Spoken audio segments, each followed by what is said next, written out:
The scourge of humanity, leprosy. Imagine waking up one morning to find a small patch of your skin turning pale and losing feeling. At first, you think it's just dry skin, but in time, your fingers begin to feel numb, your face changes shape, and your neighbors begin to avoid you.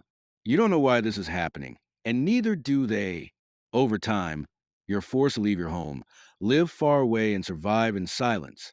This was the painful reality for millions of people across history who suffered from one of humanity's oldest diseases, leprosy. For more than 3,000 years, leprosy has frightened societies, destroyed lives, and shaped history in ways many people don't realize. From ancient India and Egypt to the medieval streets of Europe, and even in the Americas long before European arrival, leprosy has been present in almost every part of the world. Leprosy, also called Hansen's disease, is caused by a slow moving bacterium called Mycobacterium leprae. It affects the nerves, skin, eyes, and lining of the nose. But the most dangerous part of leprosy has never been the bacteria. It has been fear, misunderstanding, and rejection. Even though it spreads very slowly and is not highly contagious, people with leprosy were often pushed out of society. They were seen as cursed or dirty. In many places, lepers were not allowed to live with others, marry, or even talk to people from the outside world. Leper colonies, sometimes called leprosariums, were built to keep them away. These places were often built far from cities, in the countryside, or on islands to separate the sick from the healthy. Many of these colonies became small towns of their own, with their own rules, schools, and churches. One of the most famous cases of leprosy in history was Baldwin IV, the young king of Jerusalem. He became king in the 12th century during the Crusades. When he was a boy, his teacher noticed that he couldn't feel pain in his arm during a game. Later, doctors confirmed that he had leprosy. Still, Baldwin became a respected and powerful king. But even a king could not escape the disease. As his body got weaker, he had to hide the signs of the illness from the people. He died young, but his rules showed that a person with leprosy could still be strong and intelligent.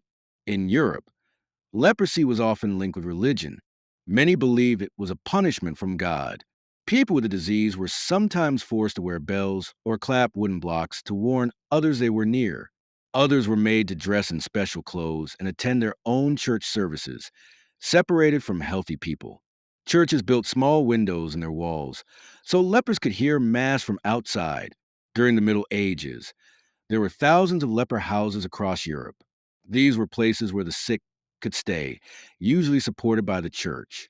While they were meant to help, they also made the isolation worse. People often entered these houses and never came out again.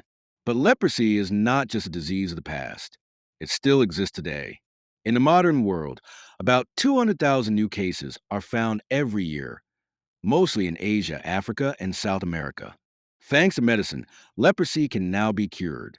Multi drug therapy, which combines several antibiotics, can kill the bacteria and stop the disease. This treatment is free in many countries thanks to support from the World Health Organization. Even though treatment is available, the social fear still continues in many places. In some communities, people hide their illness because they are afraid of being rejected.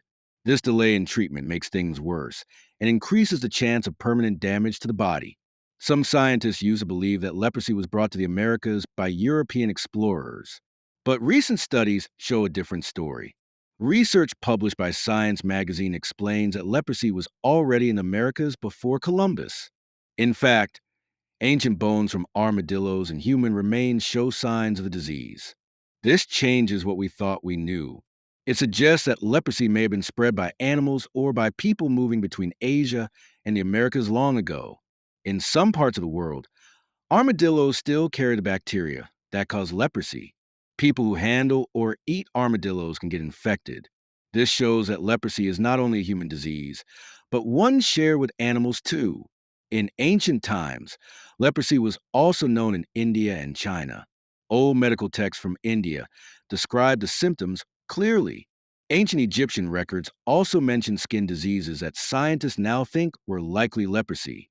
The disease moved through trade routes and wars, reaching Europe, Africa, and beyond. Some ancient Indian texts speak about white patches on the skin and loss of feeling, both common signs of leprosy. These texts offered treatments using herbs and oils, though they were not cures. Ancient Chinese doctors also wrote about similar symptoms and tried to treat them with traditional medicine. One reason leprosy remained for so long was that the bacteria that cause it grow very slowly.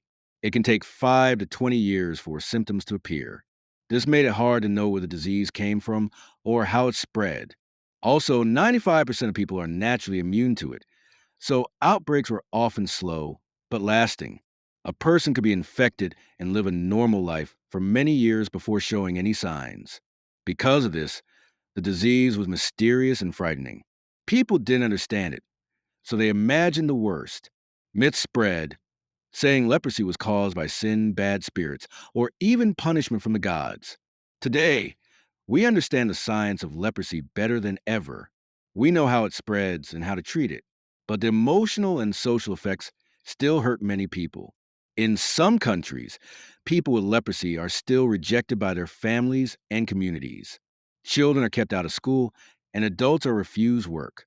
People who survive leprosy often have to live with scars and disabilities. Some lose fingers or toes. Others cannot close their eyes or feel pain in their hands. This can make daily life very hard, even after the disease is gone. Organizations around the world are working to fight both the disease and the fear. Health workers go to remote areas to find and treat people early. Education programs teach that leprosy is not a curse. Survivors share their stories to help others feel less alone. One important example is the Leprosy Mission, which works in over 30 countries.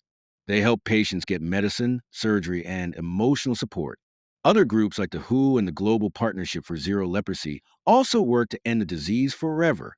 It is important to remember that leprosy does not make someone less human. The real danger is not the bacteria, but how people react.